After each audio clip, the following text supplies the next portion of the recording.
بسم اللہ الرحمن الرحیم کہ جمعیت علماء اسلام نے 1 جون کو مظفر گڑھ میں جنوبی اضلاع کا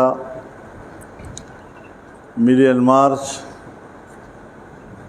یا عوامی اسمبلی کے انعقاد کا اعلان کیا ہے۔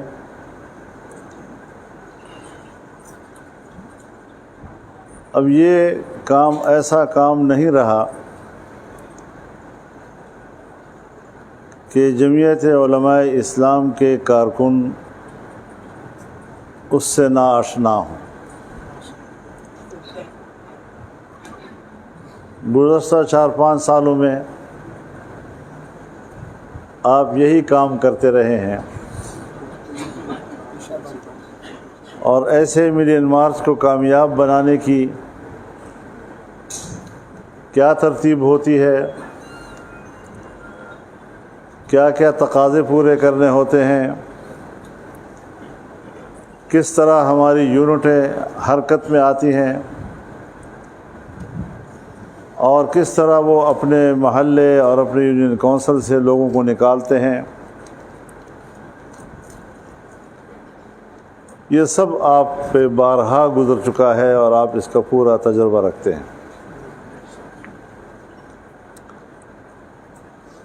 جمعیت علماء اسلام کو یہ امتیاز حاصل ہے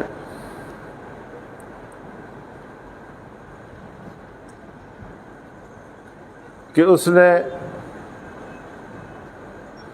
اپنے اصول کو برقرار رکھا ہے۔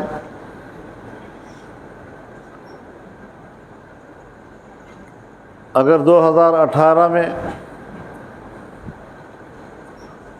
ہم نے الیکشن کو نہیں مانا، نتائج کو تسلیم نہیں کیا، تب بھی ہم نے تحریک چلائی اور یہ بھی ایک حقیقت ہے کہ ملین مارچ ہو یا آزادی مارچ ہو، ان سب میں افرادی قوت آپ ہی کی ہوا کرتی تھی۔ دوسری جماعتوں کے قائدین ہمارے کنٹینر پر مہمان ہوا کرتے تھے۔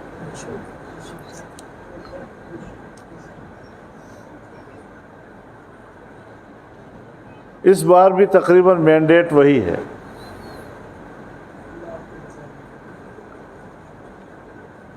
اس لیے ہم نے یہ سوال کیا کہ اگر اسی مینڈیٹ کے ساتھ نتیجہ 2018 میں دھاندلی کا تھا تو اسی مینڈیٹ کے ساتھ آج کا نتیجہ دھاندلی کا کیوں نہیں؟ اس لیے اگر ہمیں اپنے ساتھیوں نے چھوڑا، انہوں نے حکومت بنائی، تو ہم نے ان کو قربان کر دیا، لیکن اپنے اصول کو ہم نے نہیں چھوڑا۔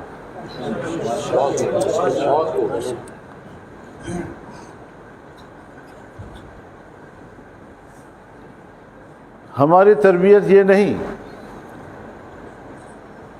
کہ ہم آزمائشوں کو دعوت دیں،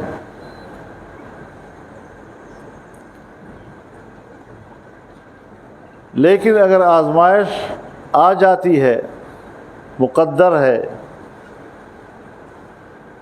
تو پھر اس وقت استقامت لازم ہے۔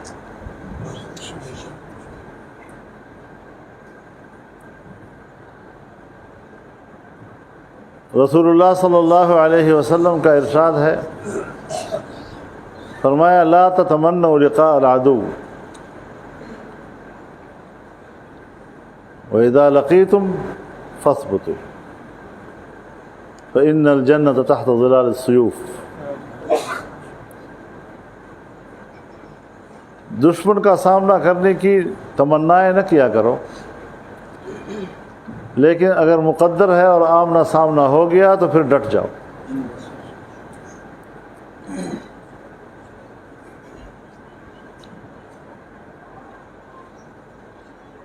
تو ہمیں کوئی تکلیف نہیں تھی،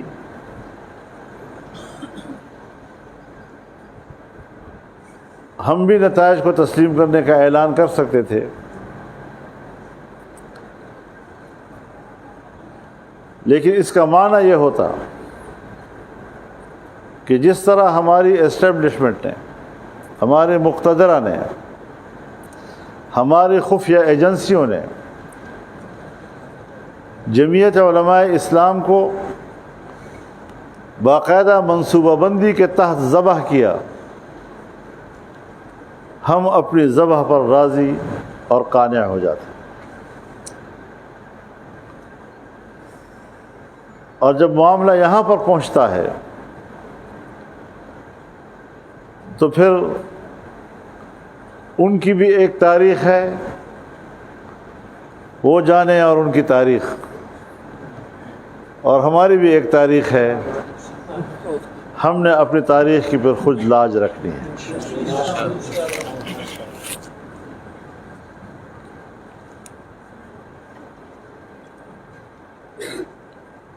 غلامی کو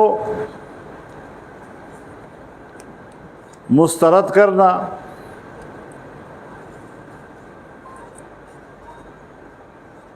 غلامی کے ساتھ بھڑ جانا، غلامی کے زنجیروں کو توڑنا، یہی ہماری تاریخ ہے اور ہمارے اکابر کی امانت ہے ہمارے پاس۔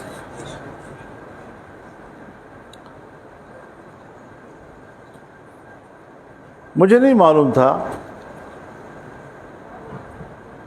جب الیکشن کے نتائج آئے تو مجھے نہیں معلوم تھا کہ جماعت کی رائے کیا بنے گی، لیکن 3-4 روز کے بعد ہم نے مرکزی مجلس عاملہ کا اجلاس بلایا، اور یہ اجلاس 2 دن جاری رہا، اور صورتحال پر پوری تفصیل کے ساتھ بحث ہوئی، اور میں ان سے یہی رہنمائی لینا چاہتا تھا کہ ہم نے کیا فیصلہ کرنا ہے۔ بس بہت ہو گیا،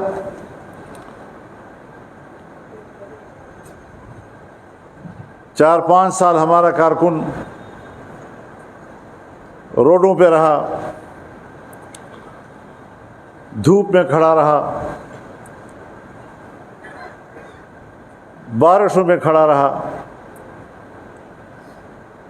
تیز تند ہواؤں کو اور ناموافق موسم کو برداشت کیا،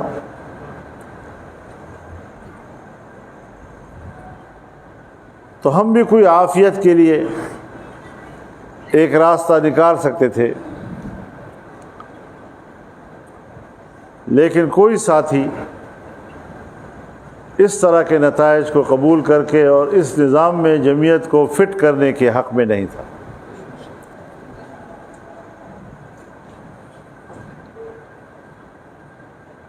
جب فیصلہ یہی ہوا، ساتھیوں نے اسی پہ اتفاق کیا،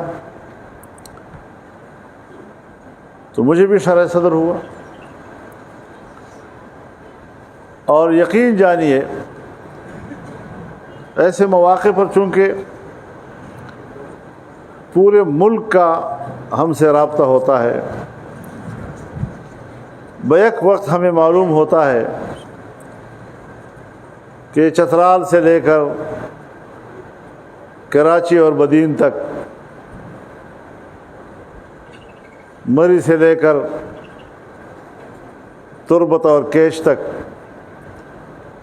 ہمارے کارکن کے جذبات کیا ہیں، ان کے احساسات کیا ہیں۔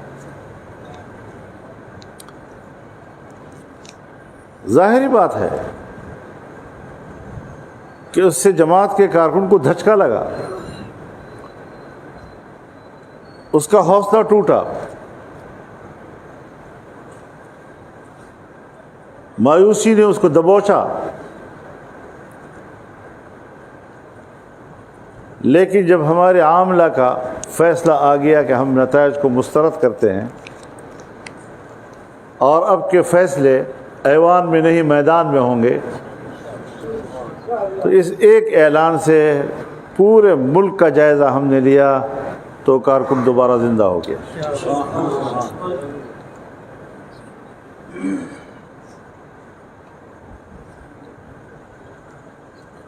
اور یہی مسلمان کا خاصہ ہونا چاہیے.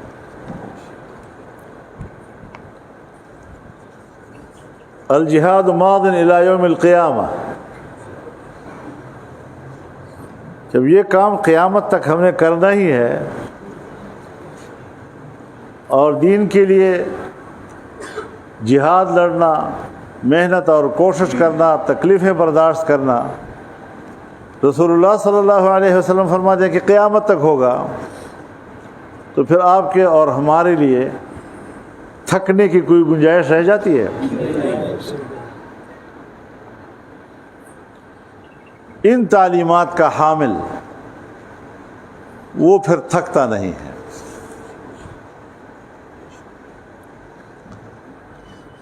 اور کتنا بڑا احسان ہے ہمارے اوپر، ہمارے اکابر کا، ہمارے اسلاف کا،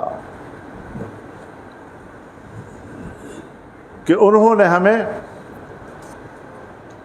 ایک زندہ قوم اور ایک زندہ امت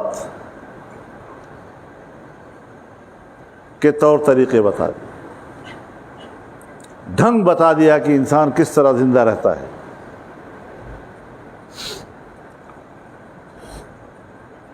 اور جب ہم نے کام کا آغاز کیا، پہلا جلسہ ہمارا شین میں ہوا، چونکہ یہ میرا انتخابی حلقہ بھی تھا، میں الیکشن میں گیا ہی نہیں تھا، اور یہ دورہ بھی ان کا شکریہ ادا کرنے کے لیے تھا.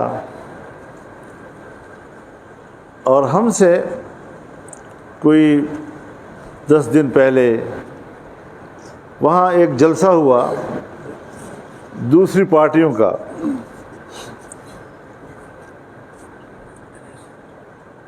لیکن جمعیت کے جلسے کو جو اللہ نے وہاں کامیابی عطا کی اور ایک تاریخی اجتماع ہوا وہاں، حالانکہ وہاں کی آبادی بھی کم ہوتی ہے، پھر بارشیں تھیں، پہاڑی ندے نالے جو ہے وہ بہہ رہے تھے، راستے بند تھے، اور مجھے بتایا گیا کہ اس روز بھی کوئی گاڑی جو ہے وہ بہہ گئی اور کچھ لوگ شہید ہو گئے اس میں. اس ماحول میں بھی لوگ آئے. پھر کراچی کا جلسہ ہوا، تاحد نظر انسانیت تھی. ماضی میں بھی ہم نے وہاں بہت جلسے کیے ہیں اور کوئی کمی نظر نہیں آ رہی تھی، بلکہ اضافہ ہی نظر آ رہا تھا.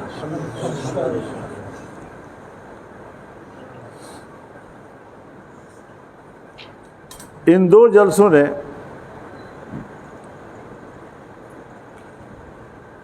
پشاور کے 9 مئی کے جلسے کو اٹھایا. اور کسی زمانے میں جب ہم نے یہاں ملین مارچ کیا تھا اسی جگہ پہ کیا. اور ساتھیوں کی رپورٹ یہ ہے کہ اس کی نسبت جو بہت کامیاب تھا، لیکن یہ والا اس سے دگنا تھا.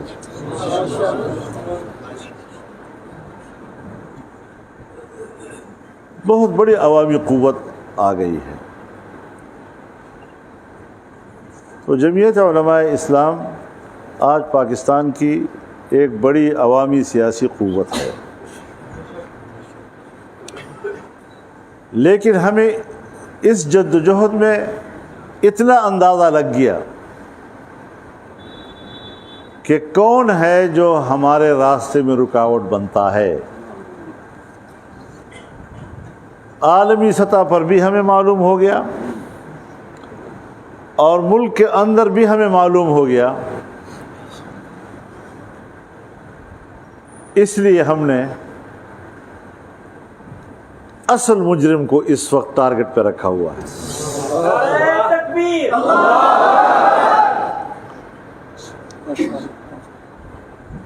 ہمارے جو سیاسی لوگوں کے بیچ میں جھگڑے ہوتے ہیں، اختلافات ہوتے ہیں، کبھی شدت آتی ہے، کبھی نرمی آتی ہے، یہ بالکل پردے کے پیچھے جا کر اپنے آپ کو چھپا لیتے ہیں جیسے معصوم ہوں، اور اصل مجرم یہی ہوتے ہیں. تو اب ہم نے ان کو براہ راست کہنا ہے کہ میرے مجرم آپ ہیں. پچھلی دفعہ ایک ملاقات ہوئی میری،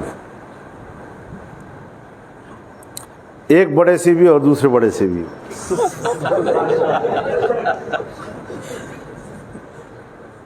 تو میں نے ان سے کہا کہ بات سنو، ہمیں کوئی غلط فہمی نہیں ہے،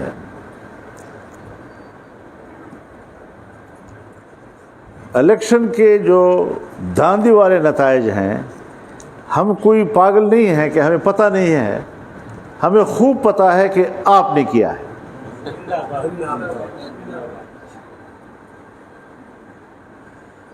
اور جب میں حکمران کا نام لیتا ہوں تو میں اس لیے لیتا ہوں کہ میں یہ کوشش کر رہا ہوں کہ میں ریاستی ادارے کو متنازع نہ بناؤں. لیکن تم دونوں یاد رکھو کہ جس وقت میں ان کا نام لیتا ہوں تو آپ سمجھے کہ یہ ہم مراد ہیں.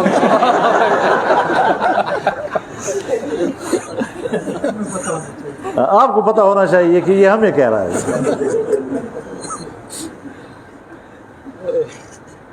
تو اب جب دوبارہ انہوں نے یہ حرکت کی تو اب ہم نے کہا کہ اب ہم براہ راست آپ کو کہتے ہیں، تم فوج کو کیوں ملوث کرتے ہو ان چیزوں میں؟ فوج کو کیوں متنازع بناتے ہو؟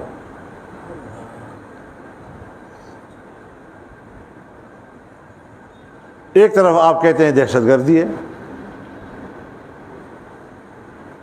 فوج ان کے مقابلے میں ہے، قربانیاں ہم دے رہے ہیں، کشمیر آپ سے چلا گیا.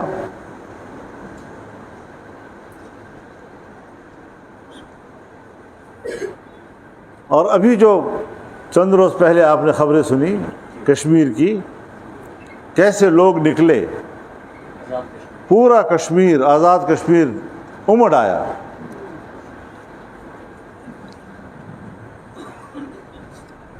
تو میں نے کہا کہ ہم تو نکلے تھے سری نگر کو پر قبضہ کرنے کے لیے، وہ مظفر آباد ہاتھ سے جا رہا ہے. پوری حکومتی مشینری اور کابینہ اسلام آباد کے کشمیر ہاؤس میں ٹھہری ہوئی تھی، مظفر آباد چھوڑ چکے تھے.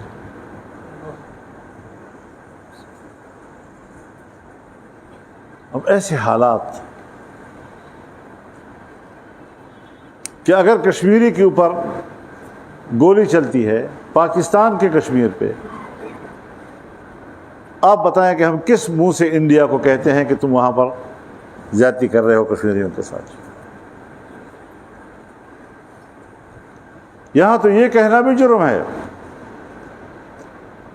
کہ اگر ہماری فوج قبائلی علاقوں میں بمباری کرتی ہے اور آپ ان سے پوچھتے ہیں کہ انڈیا کشمیر میں وہ کچھ کر رہا ہے تو تم یہاں ہمارے فاٹے میں وہی کچھ کر رہے ہو، تو کہتے ہیں نہیں آپ اس طرح کی بات نہ کریں، یہ دونوں الگ الگ چیزیں ہیں. وہاں کشمیری برحق ہیں تو انڈیا ظلم کر رہا ہے، اور یہاں تو ہم دہشت گردوں سے لڑ رہے ہیں. ایک بابری مسجد کے لیے کتنا خون بہا مسلمانوں کا، ہم بھی یہاں جلوس نکالتے تھے. ابھی ذرا گنو نا کہ ہماری فوج کی بمباری سے قبائلی علاقوں میں کتنے مساجد اور مدارس اڑ گئے.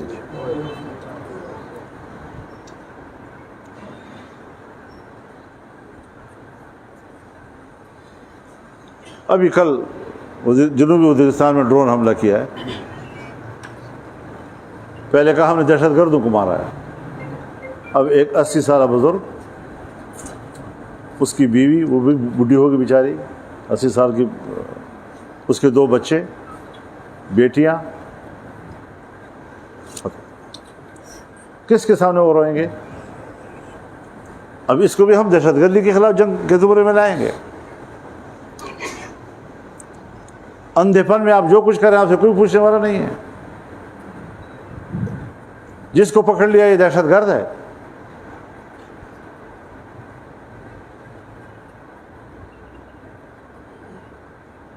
ہمارے ہاں دیہاتوں سے لوگ اٹھائے جاتے ہیں, مدرسوں سے طالب علم اٹھا لیے جاتے ہیں. کیوں بھائی؟ ان کا رابطہ ہے. بابا ان کا رابطہ چھوڑو, آؤ میرے پاس, میں تمہیں بتاؤں کہ تمہارا کتنا رابطہ ہے ان کے ساتھ.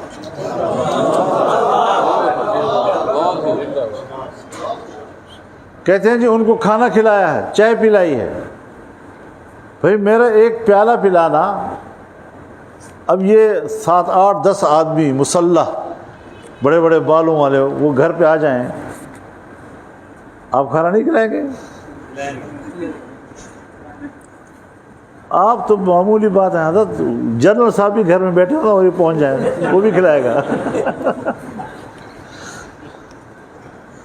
اور حقیقت یہ ہے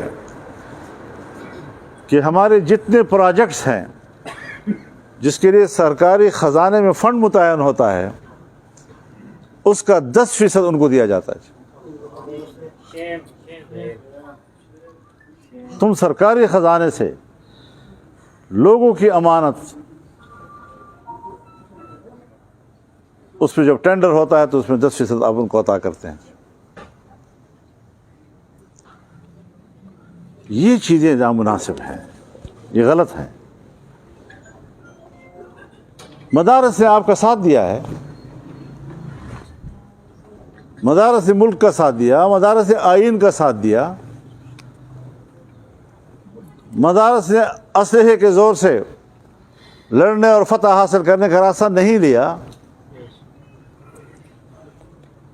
ان مدارس پر آپ کا دباؤ کس کے کہنے پہ ہے؟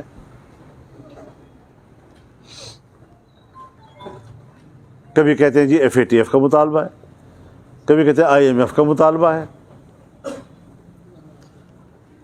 کس بات پر مطالبہ ہے؟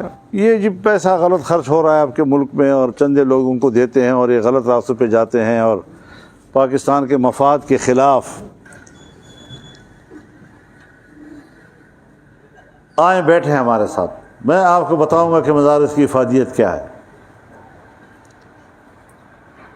لیکن پھر میں آپ سے پوچھوں گا کہ 18ویں ترمیم کے بعد, صوبوں کی خود مختاری کے بعد, میرے خیال میں کوئی 20-30 محکمے تو ہوں گے کہ جن کو صوبے کی ملکیت ہونا چاہیے اور وفاق میں وہ محکمے نہیں ہونے چاہیے, وہ سب کے سب موجود ہیں. ان پہ ان کا بجٹ موجود ہے, ان کے اخراجات موجود ہیں, ان کے دفاتر موجود ہیں, ان کے ملازمین موجود ہیں. ان پر خرچے پر کوئی IMF اعتراض نہیں کر رہا, اور میرے مدرسے کے چندے پہ اعتراض کرتا ہے. وہاں بھی کرے نا. پھر تو تم نے وزراء کی فوج موج وہاں رکھی ہوئی ہے اور صوبائی خود مختاری کے بعد وہ محکمہ صوبے میں ہے, وفاق میں نہیں ہونا چاہیے, وہ تو تم نے رکھے ہوئے ہیں. وہاں تو اخراجات بھی ہو رہے ہیں, فنڈ بھی ان کے لیے مختص کیے جاتے ہیں. وہاں پر IMF کی اطاعت کیوں نہیں کرتا؟ وہاں پر FATF کی اعتراض کیوں نہیں کرتا؟ یہ غیر حقیقت پسندانہ انداز سے کسی اور کا ایجنڈا لے کر اپنے ہی ملک کے شہریوں کے خلاف سفارہ ہو جانا, یہ زیب نہیں دیتا ہمارے اداروں میں. ان کو ہمارے شانہ بشانہ کھڑا ہونا چاہیے. اگر ہم ملک کے لیے ان کے شانہ بشانہ کھڑے ہیں تو ان کو بھی ہمارے شانہ بشانہ ہونا چاہیے. وہ چلے جاتے ہیں امریکہ کے صف میں کھڑے ہو جاتے ہیں, وہ یورپ کے صف میں کھڑے ہو جاتے ہیں, وہ IMF کے صف میں کھڑے ہو جاتے ہیں, وہ ورلڈ بینک کے صف میں کھڑے ہو جاتے ہیں, اور اپنے آپ کو ایسا مجبور بنا کر پیش کرتے ہیں کہ اگر ہم نے ان کی بات نہ مانی دیوالیہ ہو جائیں گے. تو دیوالیہ تو آپ ہیں, دیوالیہ کے سینگ تو نہیں ہوتے. دیوالیہ اس طرح ہوتا ہے جس طرح کہ ابھی تم ہو. بس وہ نام دیوالیہ کا بھی نہیں رکھا ہوا اس کو، اس سے بچنے کی کوشش کر رہے ہیں۔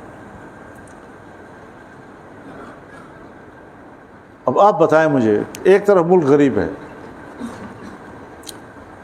ایک طرف آپ کے ملک میں 45 لاکھ ٹن گندم موجود ہے، دوسری طرف نئی فصل آنے والی ہے، نئی فصل آنے سے 2 مہینے پہلے یا 3 مہینے پہلے آپ کو کس بھاولے کتے نے سونگا تھا کہ آپ 35 لاکھ ٹن گندم اور منگوا رہے ہیں؟ نتیجہ یہ نکل رہا ہے کہ آج کے کسان سے کوئی سرکار جو ہے وہ خرید نہیں رہی۔ تو باہر سے منگوانا اور ڈالروں میں باہر پیسے بھیجنا، اس سے اچھا نہ ہوتا کہ ہم اپنے کسان سے خریدتے، اس کا کچھ بچوں کو کچھ ہو جاتا۔ اس قسم کی چیزیں ہمارے ملک میں ہو رہی ہیں۔ اپنا احتساب انہوں نے نہیں کرنا۔ جب ہم ان پہ تنقید کریں گے تو ہماری تنقید پر کہیں گے کہ آپ ہم پہ تنقید کیوں کرتے ہیں، تو پھر کس پہ کریں؟ جرم آپ کرتے ہیں۔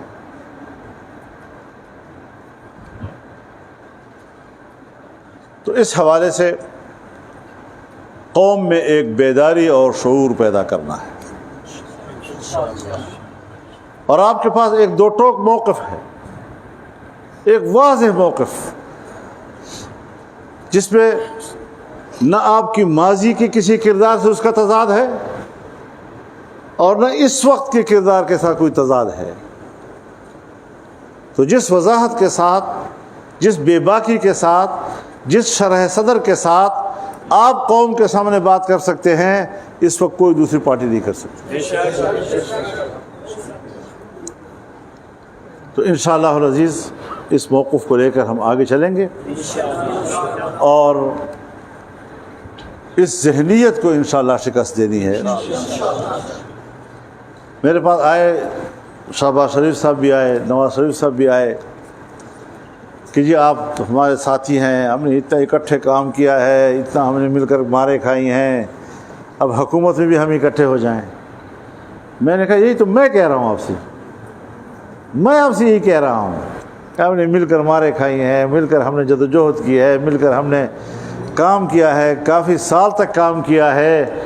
اب ہوا وہی کچھ ہے جو 2018 میں ہوا، آپ اقتدار میں چلے گئے، ہمیں باہر چھوڑ دیا۔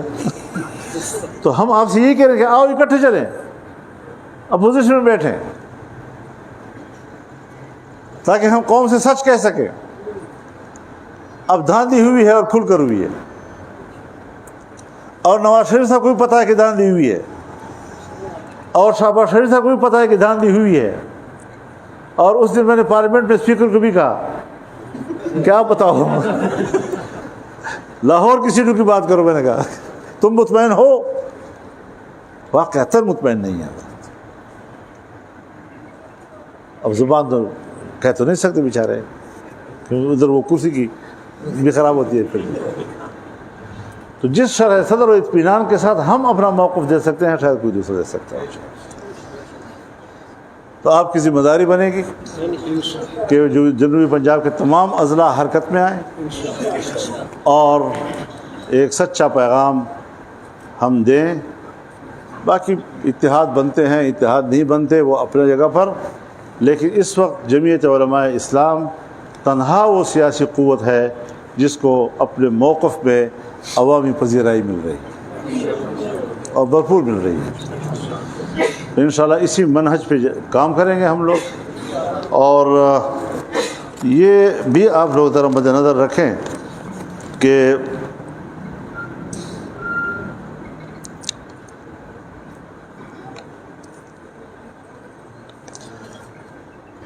یہ جماعت ہے اور جماعتوں کے اندر مسائل آتے ہیں، داخلی مسائل ہمارے ہوتے ہیں، انتظامی معاملات آ جاتے ہیں، تنظیمی مسئلے پیدا ہو جاتے ہیں، مالیاتی مسئلے پیدا ہو جاتے ہیں۔ تو جو فیصلے اب تک آ چکے ہیں اس پر تو فوراً عمل درآمد کیا جائے۔ یہ جو ہم لوگ وہ مرغی کی ایک ہی ٹانگ پکڑ لیتے ہیں نا جی، کہ بھائی آپ کو ایک ادارے نے فیصلہ دے دیا ہے کہ یہ ہے صحیح، آپ غلط ہیں، آپ صحیح ہیں، بس ختم کر لو معاملہ۔ ورنہ اس کا معنی یہ ہے کہ آپ جماعت کے اندر جھگڑے میں دلچسپی لیتے ہیں، پرامن طریقے سے کام کرنے میں آپ دلچسپی نہیں لیتے۔ جبکہ رسول اللہ صلی اللہ علیہ وسلم فرماتے ہیں کہ اگر ایک شخص حق پر ہوتے ہوئے اپنے دعوے سے دستبردار ہو جائے تو فرمایا میں ضامن ہوں کہ قیامت کے روز جنت میں تمہارے لیے مکان بنائے گا۔ اب یہ مولوی صاحبان صرف دوسروں کو پڑھائیں گے یہ حدیث، خود اس پر عمل نہیں کریں گے۔ خود عمل کرو اس کے اوپر۔ اور چونکہ اب جلسے شروع ہو گئے تو اگر کہیں پر کوئی چیز موجود ہے طے نہیں ہوئی تو آپ لوگ اس کو چھیڑے نہیں، اب صرف اس پہ کام کریں، انشاءاللہ وہ ہو جائے گا۔ اس کے بعد پھر آپس میں بیٹھیں گے، گھر کی باتیں کریں گے آپس میں۔ تو یہ کچھ موضوعات میں عرض کرنے کے لیے حاضر ہوا تھا، اور آپ حضرات کو تکلیف بھی دی کہ چلو ایک بہانے ایک ملاقات بھی ہو جائے گی۔ تو میرے لیے سعادت کی بات ہے کہ میں یہاں آپ دوستوں سے مل رہا ہوں، ملاقات کر رہا ہوں، اور انشاءاللہ اس کو کس تاریخ کو ہے، 1 جون کے اجتماع کے لیے تیاریوں کا آغاز تصور کر لیں، یا اس سلسلے کی ایک کڑی تصور کر لیں۔ اللہ تعالیٰ ہمیں کامیابی عطا فرمائے۔